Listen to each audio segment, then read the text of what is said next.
بسم اللہ الرحمن الرحیم۔ ناظرین، آج میں آپ کے لیے سورۃ الکوثر کا ایک زبردست عمل لے کر آیا ہوں، تو اس ویڈیو کو آخر تک لازمی دیکھ لیجیے۔ ناظرین، یہ عمل آپ نے 12 ربیع الاول کے دن کرنا ہے، اور یہ کیسے کرنا ہے کہ کیا اس کا طریقہ کار ہے، یہ بھی میں آپ کو مکمل اسی ویڈیو کے اندر ابھی بتاتا ہوں۔ اس عمل کے بے شمار فائدے ہیں۔ یہ جو عمل کرتا ہے سارا سال اس کے گھر میں برکت رہتی ہے، اس کے کاروبار میں برکت رہتی ہے، اس کے رزق میں، آل اولاد میں برکت رہتی ہے۔ تو یہ عمل کرتا ہے، اس کا مال بڑھتا رہتا ہے، انشاءاللہ اس کی جیب کبھی پیسوں سے خالی نہیں ہوگی۔ جو یہ 12 ربیع الاول کا عمل کرتا ہے اسے کوئی مالی پریشانی نہیں ہوتی، اسے کوئی تنگ دستی نہیں ہوتی، انشاءاللہ وہ خوشحال زندگی گزارے گا۔ تو یہ عمل کرتا ہے، مخلوق خدا اس پر مہربان ہو جاتی ہے۔ 12 ربیع الاول کا یہ عمل مجرب عمل ہے، ایک آزمودہ عمل ہے۔ جو سچی نیت کے ساتھ اس عمل کو کرتا ہے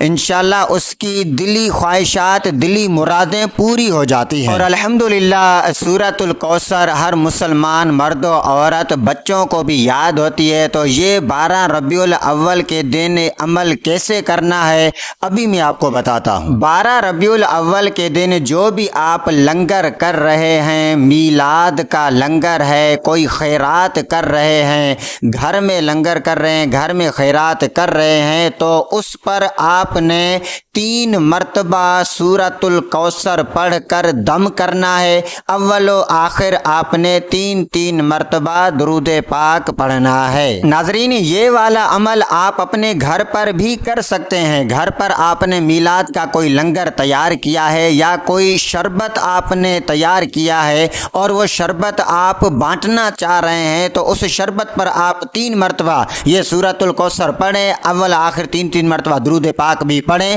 پھر دیکھیں اس کے کمالات کہ اللہ آپ کے کاروبار میں، رزق میں کیسی برکتیں عطا فرماتا ہے۔ اِنَّا أَعْطَيْنَاكَ الْكَوْثَرَ فَصَلِّ لِرَبِّكَ وَانْحَرْ إِنَّ شَانِئَكَ هُوَ الْأَبْتَرُ۔ تو ناظرین، یقیناً یہ ویڈیو آپ کو پسند آئی ہوگی، تو کائنڈلی اس ویڈیو کو لائک بھی کر دیجئے، ایک اچھا سا پیارا سا کمنٹ بھی کر دیجئے۔ اگر ہمارے چینل پر نئے ہیں تو اس کو سبسکرائب کر کے بیل آئیکن پر کلک کر کے آل پر سیٹ کر دیجئے۔ Thanks for watching.